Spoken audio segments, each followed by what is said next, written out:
Salam, salam jumpa lagi dengan saya Pendeta Mesnik Atopa. Pembahasan kita kali ini berjudul, Ini Parfumku, Mana Parfummu? Bapak, Ibu, saudara-saudara sekalian dimanapun saudara berada, saya ini bukan penjual parfum.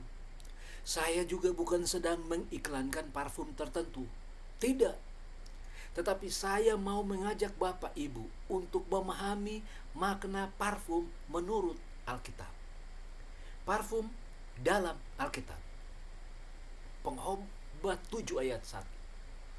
Firman Allah berkata, nama yang harum lebih baik daripada minyak yang mahal, dan hari kematian lebih baik daripada hari kelahiran. Pesan orang tua kepada anak-anaknya adalah, jaga nama baik kita. Kita ini keluarga yang terhormat. Kita ini turunan raja, dan sebagainya. Shakespeare menyatakan, apa arti sebuah nama? Jika kita memberikan nama lain untuk bunga mawar, ia tetap akan berbau wangi. Tetapi Alkitab menyebutkan bahwa nama itu ajaib karena nama mencerminkan tabiat seseorang. Parfumku adalah nama baikku. Mana parfummu?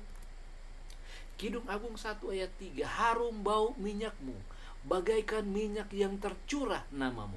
Oleh sebab itu gadis-gadis cinta kepadamu. Wanita selalu tertarik dengan pria yang wangi, sebab wanita identik dengan wangi-wangian.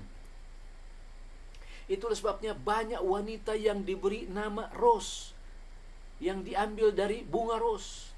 Diharapkan supaya ia bisa sewangi bunga ros. Parfumku adalah cintaku yang tulus. Mana parfummu? Kidung Agung 3 ayat 6. Firman Allah berkata, apakah itu yang membumbung dari padang gurun, seperti gumpalan-gumpalan asap tersaput dengan harum mur dan kemenyan dan bau segala macam serbuk wangi dari padang. Kehadiran saudara dan saya di tengah-tengah masyarakat akan dirindukan, ditunggu, dan diharapkan, sebab kehadiran kita membawa keharuman, sukacita, dan damai sejahtera. Itu sebabnya di dalam 1 Petrus 3 ayat 13 firman Allah berkata, dan siapakah yang akan berbuat jahat terhadap kamu jika kamu rajin berbuat baik, jika kamu menebarkan keharuman? Perbuatan baik adalah parfumku. Mana parfummu? Kidung Agung 4 ayat 10. Betapa nikmat kasihmu, Dinda pengantinku. Jauh lebih nikmat cintamu daripada anggur, dan lebih harum bau minyakmu daripada segala macam rempah. Cinta dalam rumah tangga, cinta suami dan istri adalah cinta yang paling nikmat dan menggambarkan hubungan Tuhan dan jemaatnya. Dalam rumah tangga, kasih sorga itu diperagakan, diamalkan, dan dilihat oleh orang lain. Rumah tanggaku adalah parfumku. Mana parfummu? Kidung Agung 8 ayat 2. Firman Allah berkata, akan kubimbing engkau dan kubawa ke rumah ibuku, supaya engkau mengajar aku. Akan kuberi kepadamu anggur yang harum untuk diminum, air buah delimaku. Ada sebutan yang menyatakan home sweet home, karena di sanalah kenikmatan cinta berawal dan berakhir. Lebih dari itu semua, kita sedang bersiap-siap untuk pulang ke rumah di sorga, tempat di mana hanya ada sukacita dan keharuman abadi. Sorga adalah parfumku. Mana parfummu? Hukum tentang parfum dalam Alkitab. Di dalam Keluaran 30 ayat 34, firman Allah berkata, berfirmanlah Tuhan kepada Musa, ambillah wangi-wangian, yakni getah damar, kulit lokan, dan getah rasa mala. Wangi-wangian itu serta kemenyan yang tulen, masing-masing sama banyaknya.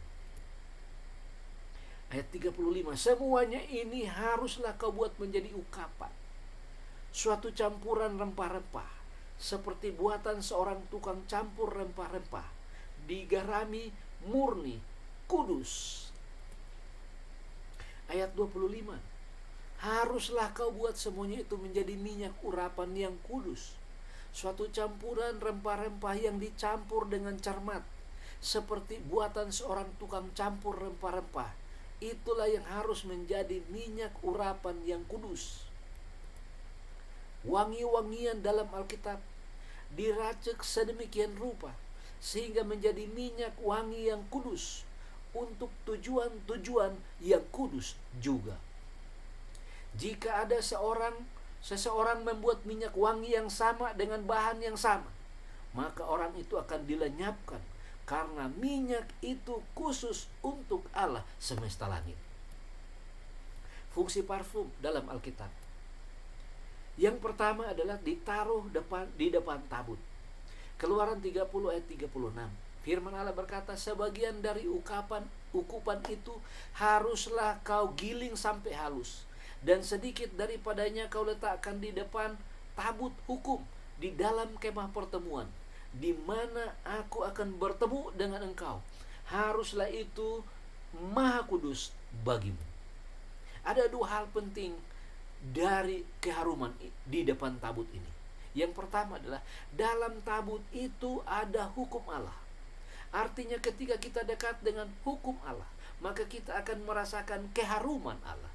Ketika kita menuruti hukum Allah, maka kita senang melakukannya. Kita memiliki sukacita untuk melakukannya karena ada keharuman di dalamnya. Hukum-hukum Allah itu dicintai. Hukum-hukum Allah itu disenangi oleh karena dia mencerminkan keharuman kepada yang membaca dan mengikutinya. Yang kedua, Allah bertemu dengan Musa di hadapan tabut Allah. Artinya Allah bertemu dengan Musa, Allah bertemu dengan umatnya dalam suasana yang harum, suasana yang penuh dengan kasih, suasana yang penuh dengan cinta, suasana yang menggambarkan hubungan dengan Tuhan yang kekal. Dan yang kedua adalah urapi kemah suci. Keluaran 30 ayat 26, haruslah engkau mengurapi dengan itu kemah pertemuan dan tabut hukum. Perabot kemah suci juga diurapi. Keluaran 30 ayat 27, meja dengan segala perkakasnya, kandil dengan segala perkakasnya, dan mezbah pembakaran ukupan juga harus diurapi. Keluaran 30 ayat 8, mezbah korban bakaran dengan segala perkakasnya, bejana pembasuhan dengan segala perkakasnya. Ayat 29, haruslah kau kuduskan semuanya, sehingga menjadi maha kudus. Setiap orang yang kena kepadanya akan menjadi kudus. Minyak di dalam Alkitab adalah untuk menguduskan. Minyak di Alkitab adalah untuk mengasingkan, memisahkan, sehingga dipisahkan menjadi kudus. Imam-imam, Keluaran 30 ayat 30, engkau harus juga mengurapi dan menguduskan Harun dan anak-anaknya, supaya mereka memegang jabatan imam bagiku. Pengurapan sama dengan pengasingan, sama dengan pemisahan. Jadi ketika kemah suci dan segala perkakasnya diurapi, artinya kemah suci dan perkakasnya dipisahkan, diasingkan untuk tujuan yang suci. Pengurapan sama dengan pengasingan, sama dengan pemisahan. Jadi ketika para imam diurapi, artinya para imam dipisahkan, diasingkan untuk tujuan yang suci. Parfum digunakan di dalam kegiatan kemah suci untuk maksud-maksud dan tujuan yang suci. Pertanyaannya, untuk apa? Dan untuk apa Anda menggunakan parfum? Untuk apa Anda menggunakan minyak wangi? Kita akan pelajari dari sebuah contoh Alkitab yang terbaik, yaitu contoh pengurapan di dalam Alkitab yang dilakukan oleh Maria kepada Yesus. Di dalam Matius 26 ayat 6, Firman Allah berkata, ketika Yesus berada di Betania, di rumah Simon si kusta. Ayat 7, datanglah seorang perempuan kepadanya, membawa sebuah buli-buli pualam berisi minyak wangi yang mahal. Minyak itu dicurahkannya ke atas kepala Yesus yang sedang duduk makan.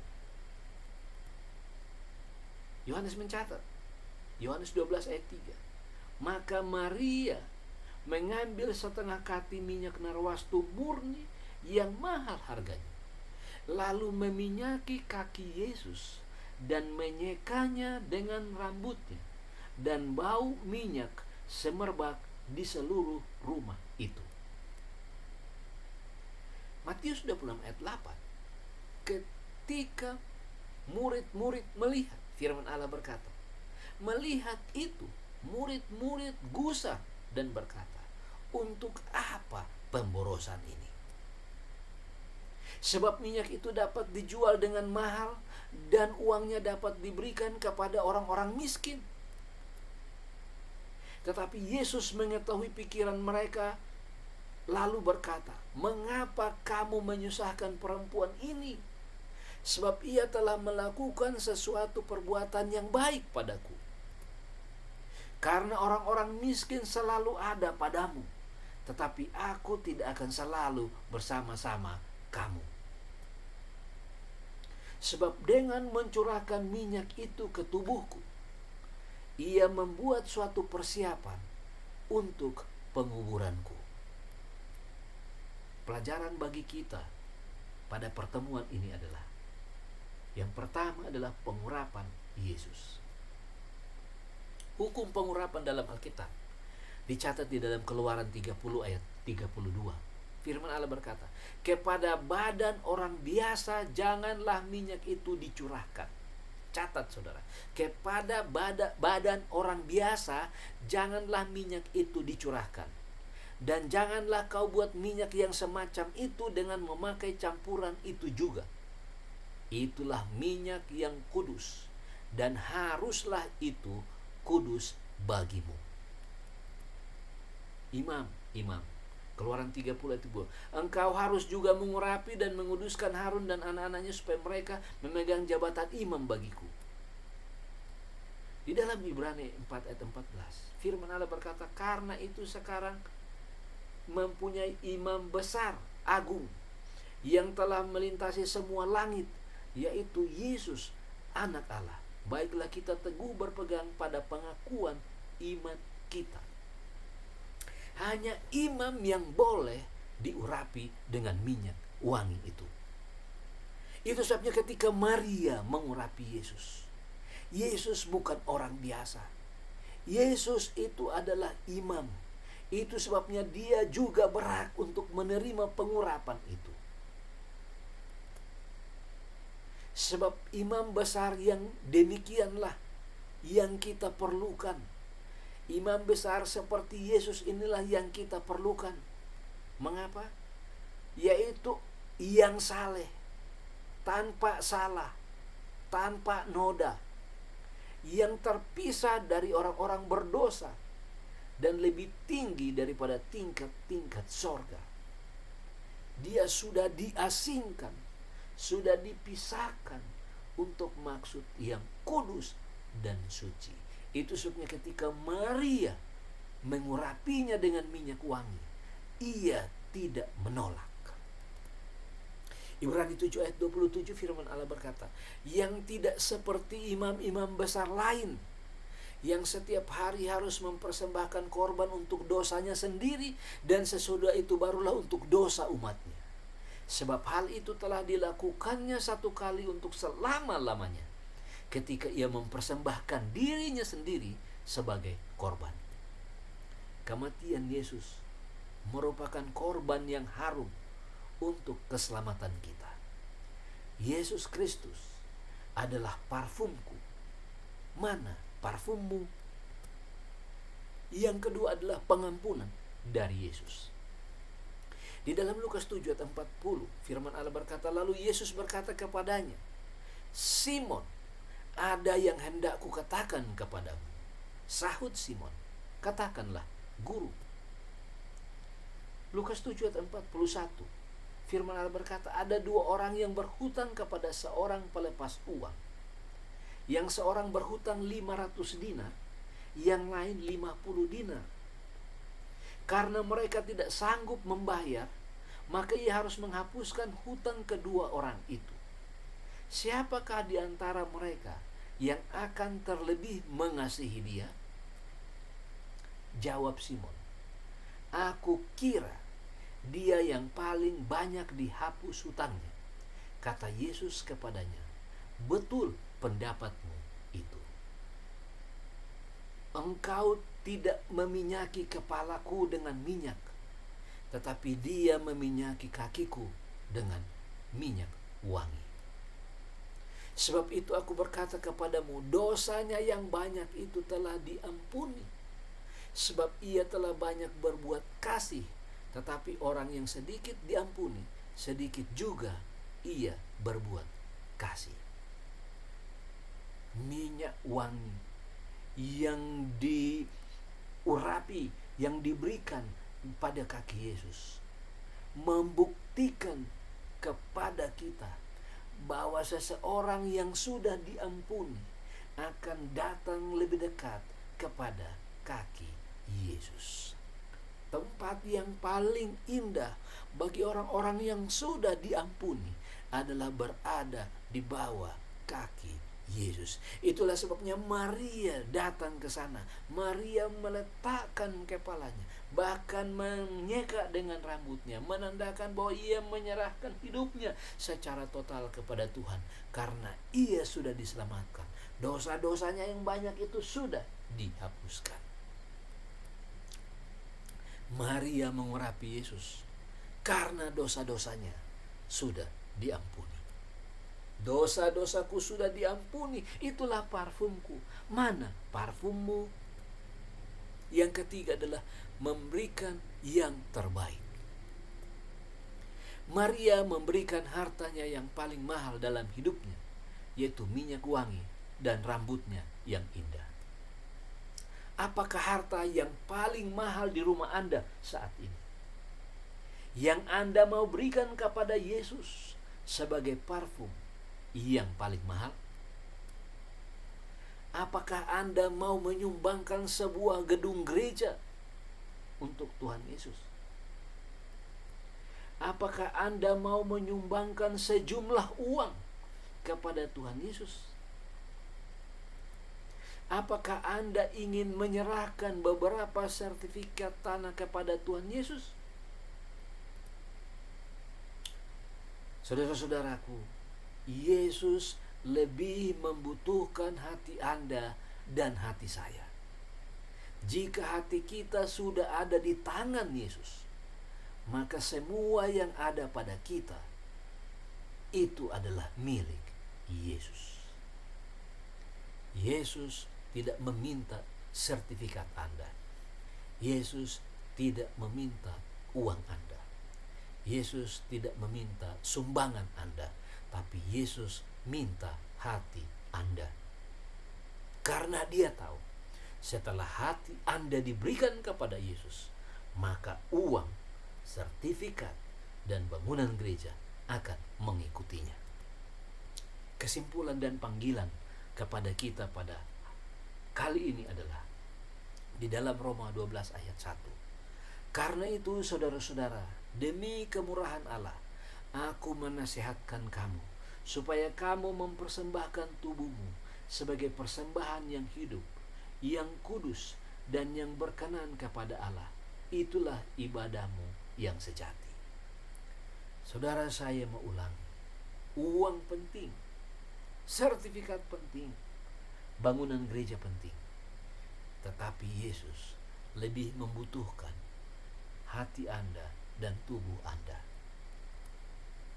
1 Korintus 6 ayat 20, sebab kamu telah dibeli dan harganya telah lunas dibayar. Karena itu muliakanlah Allah dengan tubuhmu. Saudara-saudara, kita bukan milik kita lagi. Kita adalah milik Tuhan.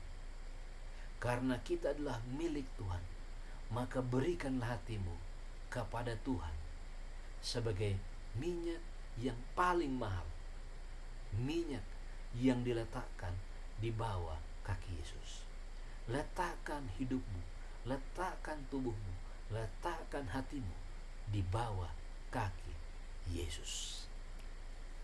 Ibrani 13 ayat 15. Sebab itu marilah kita oleh Dia senantiasa mempersembahkan korban syukur kepada Allah, yaitu ucapan bibir yang memuliakan namanya. Ketika kita sudah menyerahkan hidup kita di bawah kaki salibnya, maka akan diikuti dengan ucapan bibir yang memuliakan namanya. Kita diasingkan untuk berkata-kata yang menyenangkan dan memuliakan nama Tuhan.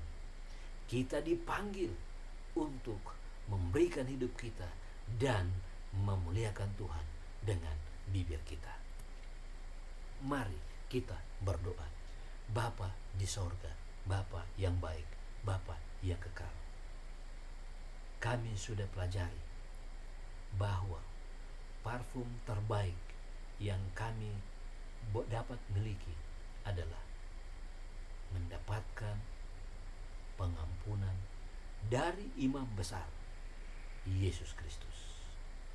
Dan kami akan memberikan yang terbaik yang kami miliki, karena Tuhan sudah mati bagi masing-masing kami. Hanya parfum hati kamilah yang kami mau serahkan kepada Tuhan. Terimalah kami sebagaimana kami ada. Terima kasih Tuhan Yesus atas jawaban doa yang pasti, karena kami minta di dalam nama Yesus, Tuhan dan Juru Selamat kami. Amin. Sebagai informasi lanjutan, Anda boleh menghubungi kami di Facebook Makaditi Pasti Mantap, atau email atopah@mail.com atau atopahsenior@yahoo.com. Bisa juga Anda menghubungi kami lewat telepon, yaitu 081373309119. Tuhan Yesus memberkati kita semua.